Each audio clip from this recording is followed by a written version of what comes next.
half in the bag. Get out of my living room. Harry, my one true love. Ever since I first smelled you, I knew I wanted to choke down your elderly man meat. I knew I wanted you inside me, like Luke in a warm, moist, dead tauntaun. Mike, I am not reading these vows. The ones that the officiant gave us are just fine. Oh, yeah, Oh, by the way, I got confirmations back from Barack and Michelle. They are definitely coming to the wedding.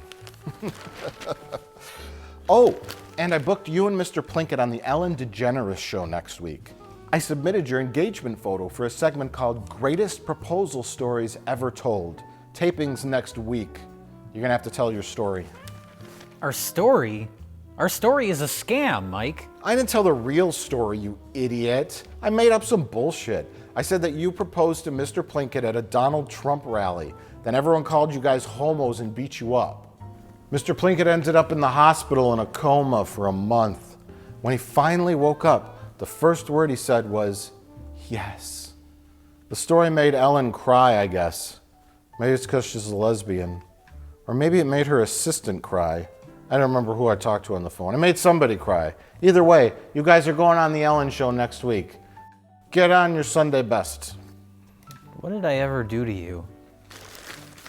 We're gonna make a lot of money with this deal, so don't complain. What are you reading in this antiquated form of news? Oh, this is a newspaper I picked up. I'm reading a really amazing article. In fact, it's mind-blowing. I've read it 10 times already. I just can't let this article sink in. It's just unbelievable to me, this news. It's unbelievable. Oh, is it the story about how we discovered 7 exoplanets? Or is it about like the London terror attack? Oh, is it about how scientists have discovered how to put 400 tetrabytes of information on a single strand of DNA? What? No, none of that. That's a bunch of crap. What it says is that the new Chips movie is a flop. What the fuck? Yeah, I know. I can't believe it. Who would have thought that a modern movie reboot of a forgotten 1970s TV show would possibly get bad reviews?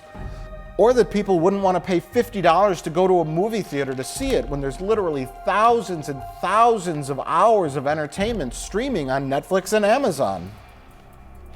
I just can't fucking believe it! Chips was a surefire hit. I mean, what a recognizable property. Chips. With Eric Estrada, the TV show from the 70s. Do you remember it, Grandpa? What a hit! Who wouldn't want to go see that? Remember Chips? I'm just so fucking shocked. Yes, we found life on Mars. Yes, we discovered the cure for cancer. And yes, scientists have found out how to stop cells from aging, basically creating a fountain of youth. But the fucking Chips movie is flopping! Well, hey, speaking of Chips, do you want to talk about some movies? Absolutely. Have you seen Chips? Life is a new sci-fi thriller starring Jake Gyllenhaal, Ryan Reynolds, and other people I don't know. Jessica Chastain? Idris Elba? I don't know. I don't know who they were. It's all about astronauts aboard the International Space Station that collect a sample of dirt from Mars. And somehow it has a frozen or dead piece of amoeba in it, or a microbe. Then they turn it alive and it kills everyone because it's a weird alien. Hold on for an exciting film. You know, our first episode is only 10 minutes long. Jay, what did you think of Life? This movie's okay. I saw the trailer and I was like, oh, it's Alien. And then you watch the movie and you say, oh, it's Alien. But it's different enough where it's enjoyable for what it is. It's not gonna, win any awards for originality, but... Yeah, it's like one of those, I call it a blender film. Takes a bunch of different movies and puts them in a blender. It's Gravity and Alien, and that's kind of it. The first half was pretty compelling. It's actually pretty tense too, because I mean, if you've seen the trailers, you know what happens. They find this little organism, and it starts to grow, and it becomes menacing and starts killing everyone one by one, which is nothing like Alien. But when it's small and they're just sort of like looking at it under a microscope, and then they've got it in a little containment unit, and the guy's looking at it. Not Idris Elba is looking at it. It's pretty tense. The thing grabs onto his hand, it breaks his fingers. Like, all that was really well executed.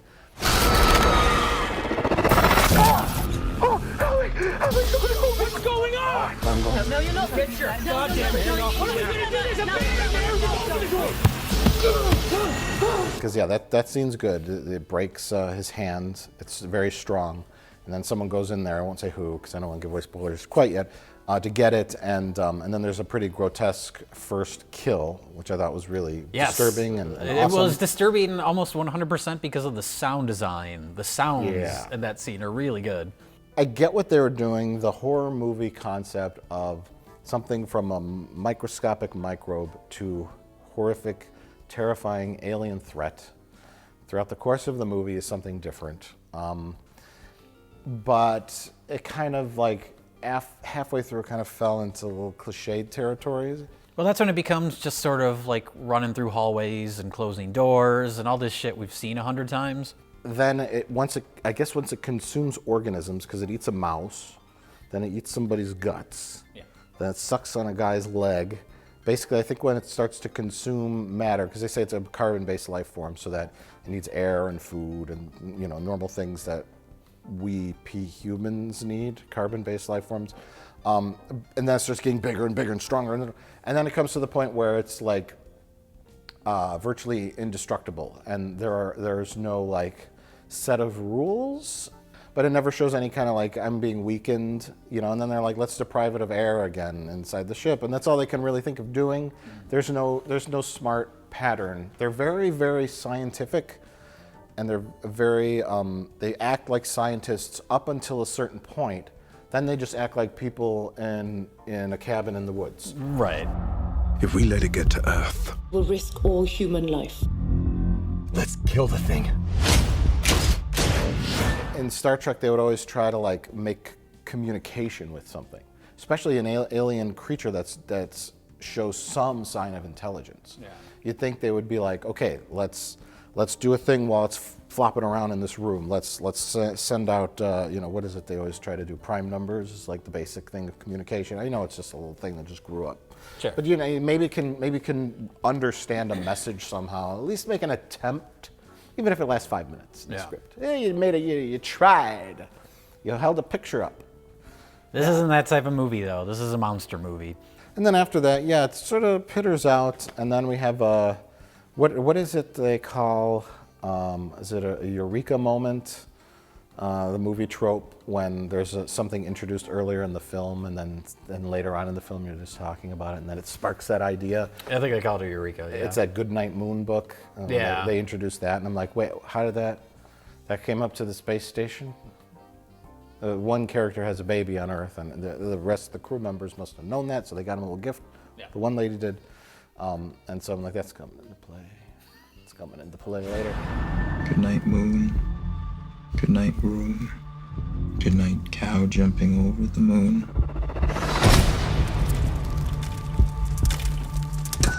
Good night, light and the red balloon.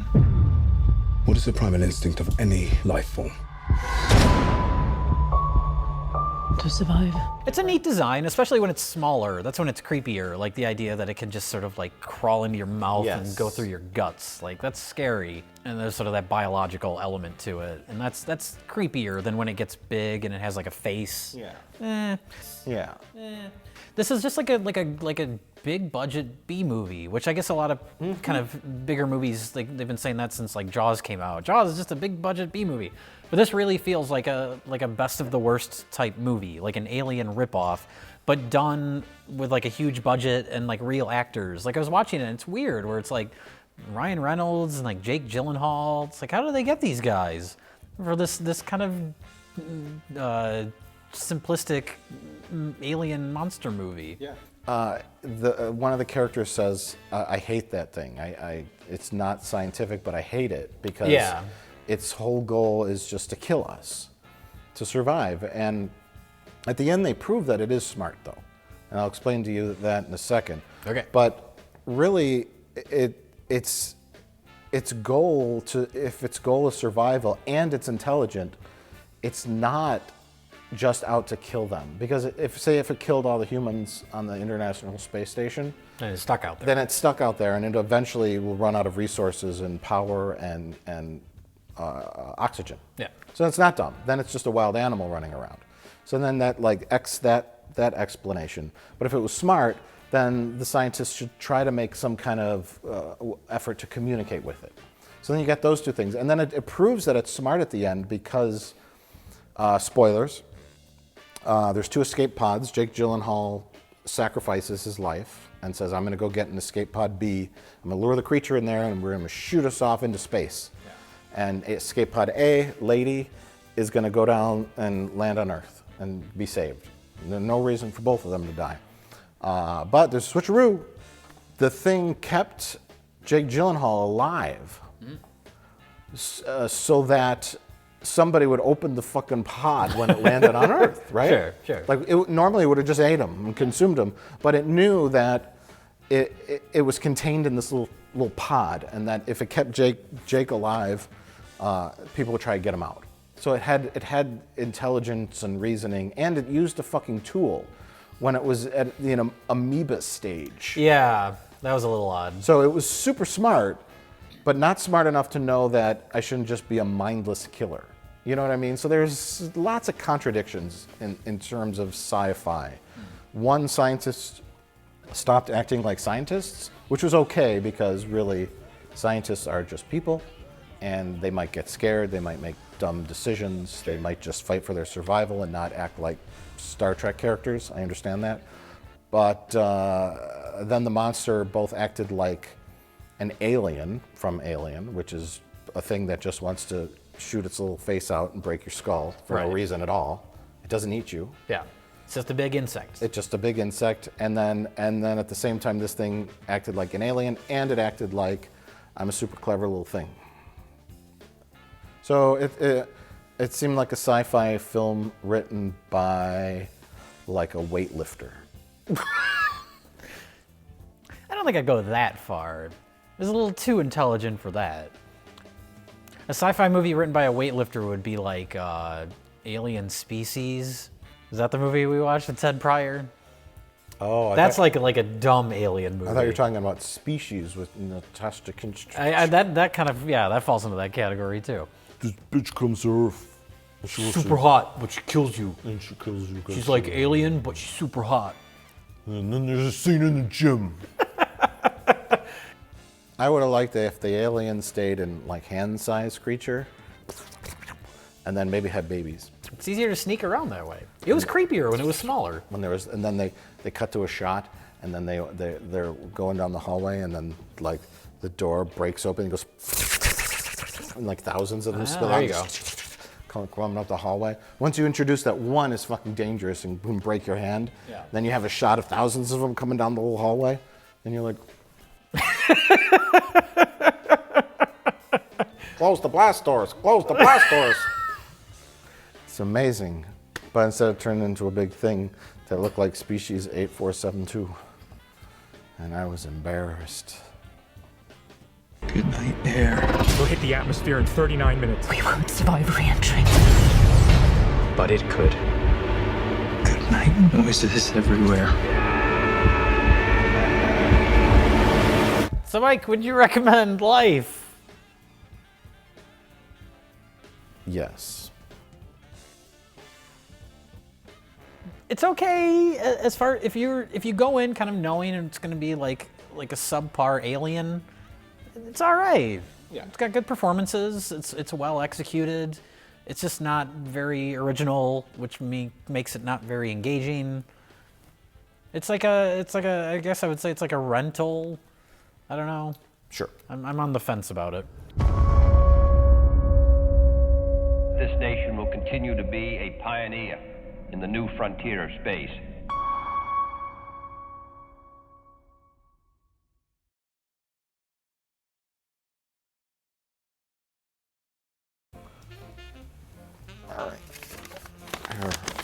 read the next one. It's the top line.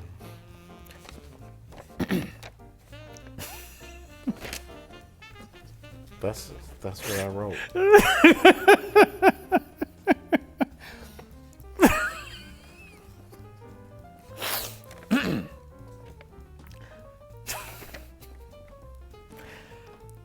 Power Rangers, aka Mighty Morphin Power Rangers, is a movie.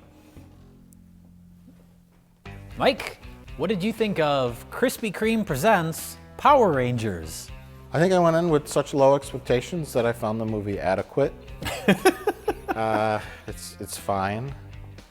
I'll say for disclosure purposes, I've never seen the Mighty Morphin Power Rangers.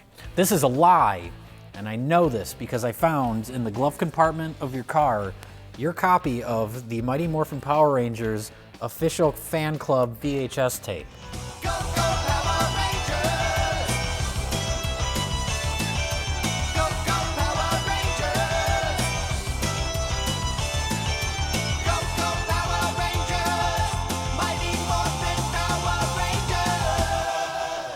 No, Jay is making that up.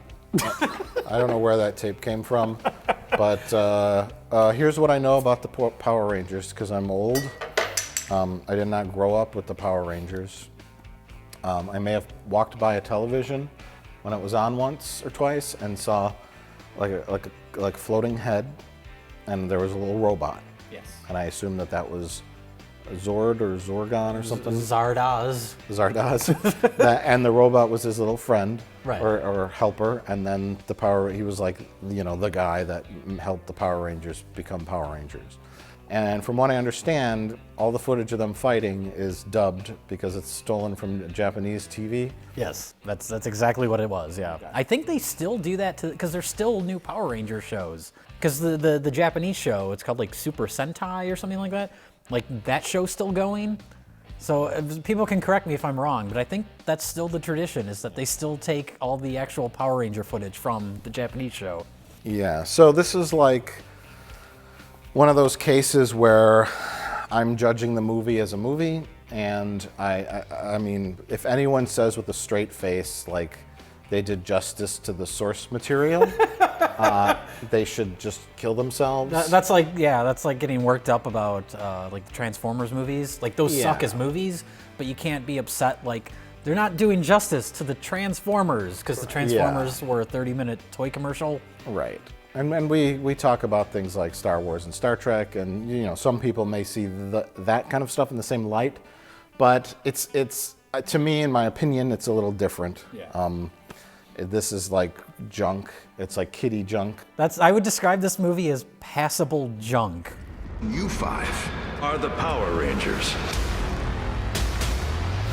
Any other questions? Are we more like Iron Man or Spider-Man? Well, no, actually, I would describe it as almost passable junk. It would be completely passable junk if something happened in the first 90 minutes. No. That's why I love the movie. You love the Power Rangers movie because there were no Power Rangers in it? Yeah. I mean, you want to build up. That's the thing, is like the first 90 minutes is a setup for a 20-minute battle at the end, a 20-minute fight scene.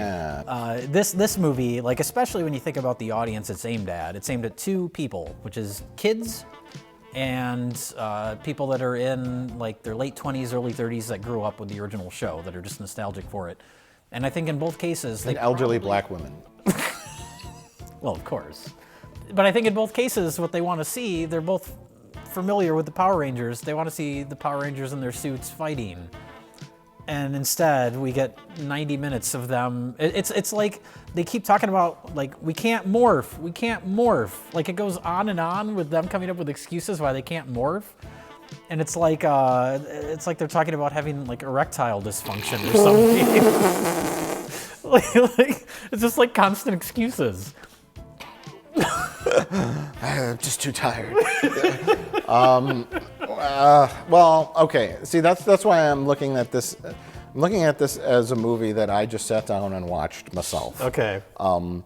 Where I'm not thinking of it in terms of a studio executive like usual. Where I would say You have 15 minutes of setup, and then an hour and 45 minutes of robots, like those terrible Transformers films. Yeah. And the last half an hour, 20 minutes was, I had no idea what was happening. It was a terrible Transformers movie. I kept laughing every time they said they saved Angel Grove. Because, boy, did they fuck it up. Yeah, I was having Man of Steel flashbacks when they're destroying Smallville. Like, oh my God. Everything is destroyed. The entire city is destroyed, including the Krispy Kreme. They need to rename the town Angel Grave. That was a quality joke. Thanks. I worked on that for less than a second. Hey, guys. Check out how we glow. But yeah, okay, so you got these 5 characters, right? 5? Yeah. There's 2 girls, a white guy, an Asian guy, and a black guy. Yes. On the original series, the black guy was the Black Ranger. Yeah. And the Asian girl was the Yellow Ranger. Okay. So they changed that for this movie. There was even a joke about it where the one guy's like, "You're the Black Ranger, I'm black." I'm black. What? I am. No, you're not. And it was very racist. The black guy was the black one, Asian one was the yellow, and then the girl was pink. Yes. For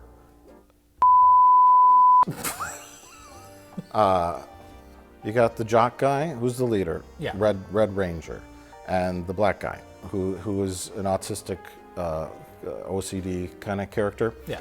who misses his dad. His dad died, and him and his dad were into science. And this is their hackneyed way of getting them to find a buried meteorite. Right. So, for no reason at all, all these kids are in the same place at the same time. 2 characters, it's heavily set up that 2 characters are going to end up at this rock quarry. The jock steals the mascot from the other high school or whatever the fuck's going on. He has an ankle bracelet. The black kid says, "I can fix your ankle bracelet, but you got to come with me to the rock quarry so I could blow up and search for gold, because me and my dad used to do that because I'm weird." "Oh, fine, I'll do anything so I don't have to go home and listen to Roy and Pam argue in my house." And so they end up at the rock quarry, and then they're like, "Oh shit, we need the other 3 characters to also be at the rock quarry." They're just there. They're just there. The Asian guy just happens to live in a trailer in the rock quarry, and then... Well, he doesn't live there. He just hangs out there a lot for some reason. He lives nearby and hangs out there. And then he spies with his binoculars, outcast girl, Yes. who listens to death metal while doing like yoga into the rock quarry. That's her reason for being there. And then I don't even remember how the girl ended up there. She was just kind of there. Did they? She was just there. My house is on the other side of the mountain. I hike these trails sometimes, clear my head, and I stare down at Angel Grove and wonder how such a small crap town could cause me such misery. This movie and this source material is the perfect, other than Superman, it's the perfect example of saying, how do we make something terrible and Christopher Nolanize it? You know what I mean? But it only did that sometimes, and that's the whole thing, is like this movie is all over the place tonally. Like it wants to appeal to little kids, it wants to appeal to like nostalgic 20, 30-year-olds, and it wants to appeal to like the Transformers crowd. Yeah, and it just kind of like scene for scene is completely different. Welcome to movies. I think this was consistently somewhat dreary, with the exception of Rita Repulsa acting like a goofy witch. Yes, and she was the best part of the movie. Acting like Jeremy Irons in the Dungeons and Dragons movie. Other than that, and maybe like the goofy robot, which was kind of like a comic relief thing, you know, you put them in their suits, and yes, they still had the colors, but they were very muted colors. Very muted and very like complex and hard to see. I'm like, is that the red one? Is that the green one? Was there a green one? I don't remember. No, the green one was Rita Repulsa. Yeah, whatever. I was like, what colors are what? Who's who? And then like give them the dark Christopher Nolan look, and then it's like this muddled dark opening.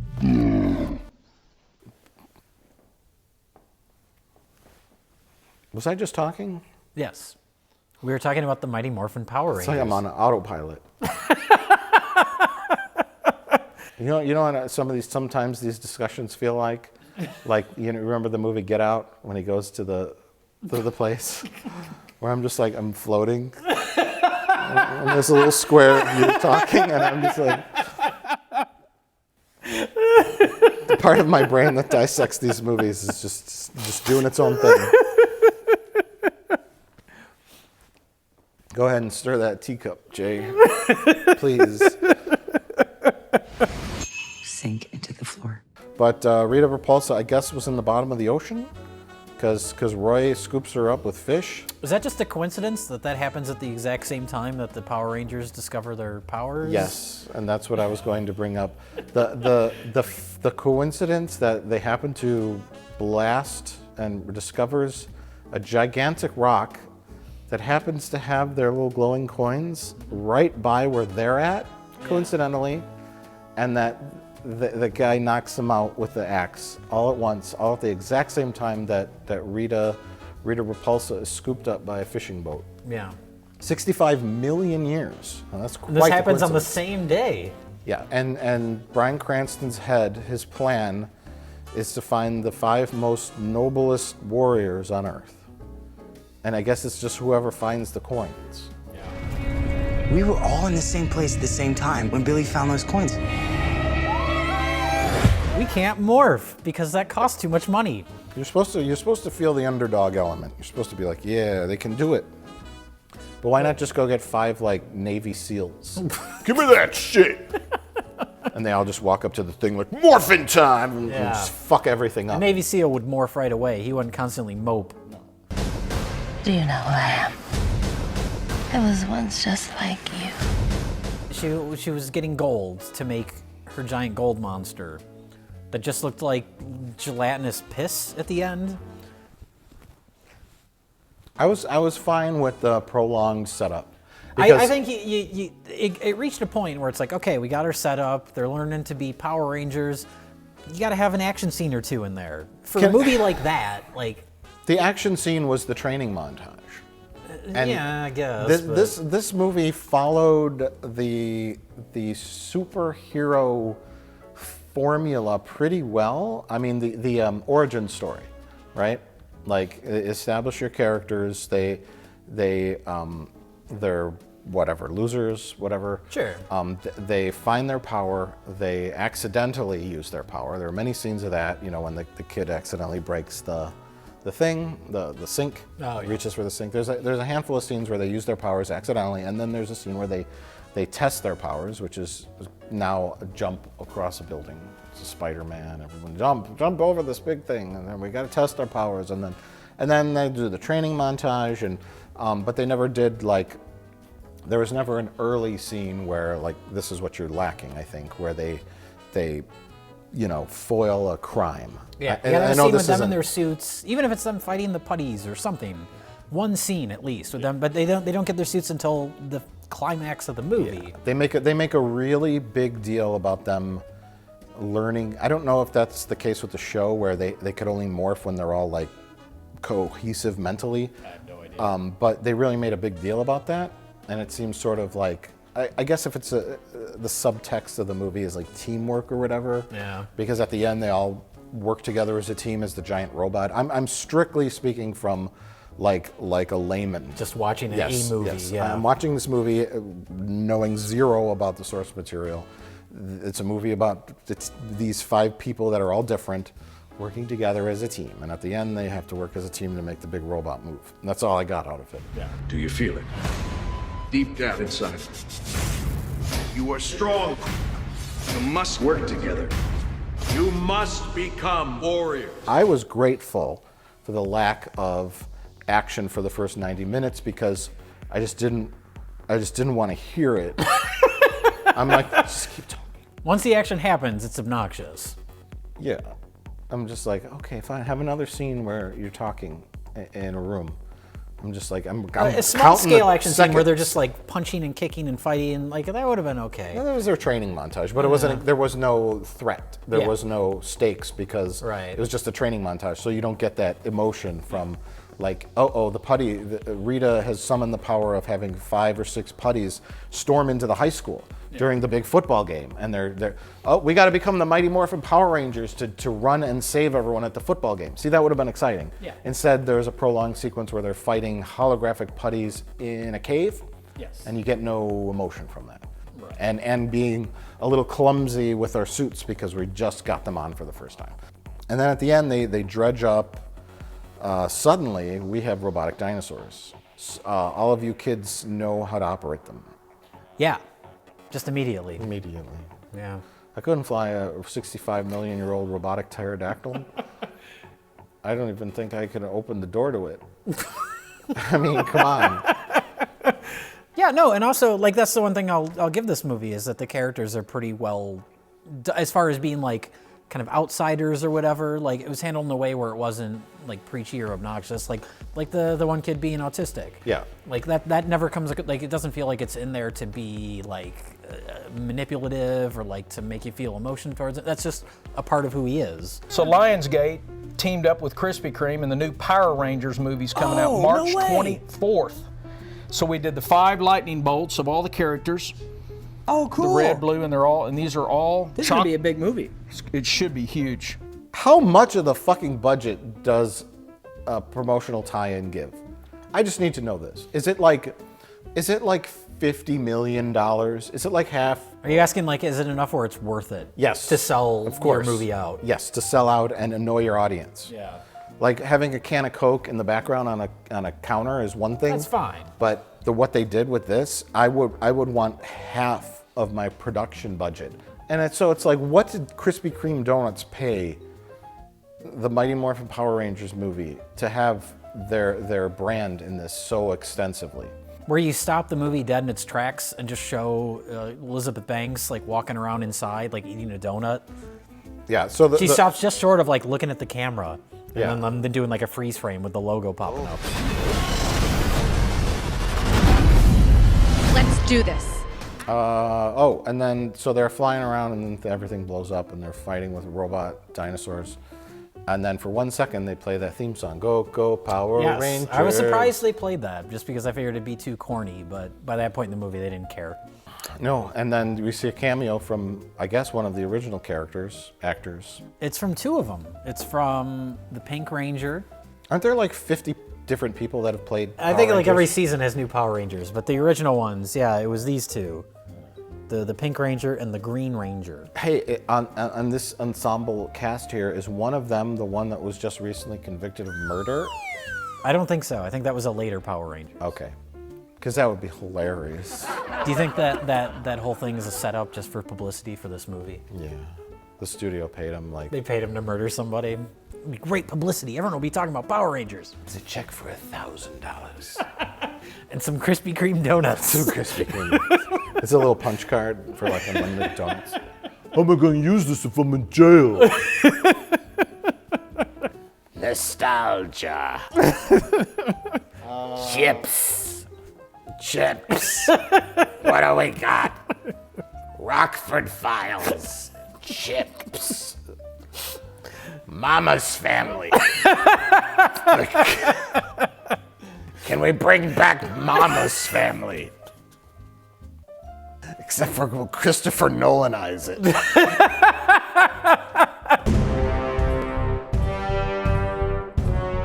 The dark, gritty Mama's Family reboot. Mama will have black leather armor on. The Newhart Show. Bob Newhart will have a cameo because he's still alive. He is still alive, yeah. Which is surprising. So his cameo will be like them filming in like a convalescence home. His camera goes around the corner and he goes, beep, beep, beep. We're adding another Daryl. I'm Larry. This is my brother Daryl. This is my other brother Daryl. And this is my other brother Dale. Whoa! Expect the unexpected. I'm opening a bed and breakfast. Bed and breakfast, Newhart. And then now Chips. Now we're so desperate we remade Chips. That's like a movie that would have been made in the 90s. Like, 'cause remember there was like Car 54, Where Are You? There's the Beverly Hillbillies, all those like older TV show remakes. Why Chips in the year 2017? I don't know, but I'm guessing the fucking Rockford Files is next. Hey, Grandma! The Rockford Files. Murder, She Wrote. When are they gonna dredge up Murder, She Wrote? Yeah, it's like a college-age girl on her cell phone. Yeah. Murder, She Tweeted. I'm investigating a murder at my college. Hashtag scared. Fuck you. How did you know I was following you on this case? A little bird told me. Beep boop. So, Jay, would you recommend Mighty Morphin Power Rangers, the movie? I can't. It's not terrible, but I just can't. The problem was that the plot was so silly. And I can't tell if they were self-aware of how terrible it was, because they weren't really making fun of it, other than Elizabeth Banks chewing the scenery. Yeah. Other than that, I really it was a very, very basic origin story. They took the Mighty Morphin Power Rangers. They didn't really make it too dark, but they didn't play it corny. They kind of rode the line in the middle, and it's very bland, it's very serviceable, and it's very basic. You'll get a little laugh when they play the theme song at the end if you've enjoyed the television program as a kid. You'll go, hey, there's the song I know. I would say maybe a 10-year-old might like this movie. I do know that there was some dork near us that was wearing a Power Rangers like cowl, and he had to have been in his late 20s. And it was just embarrassing. It was fine, and then it ended. Power Rangers, rated PG-13, in theaters March 24th. All right, Mike, I've written new vows. Do you want to hear them? Yeah, sure. Harry, I don't really love you. I'm only marrying you because we've concocted a scam to take over your finances and steal your money. It's gone too far now, and I can't turn back. My overweight, ugly, man-child friend Mike is making me do this. If there is a member of the law enforcement here, please arrest both of us. Oh, yeah. Those are great. That's perfect, Jay. Keep those. Were you even listening? No. I was dreaming of the Chips trailer.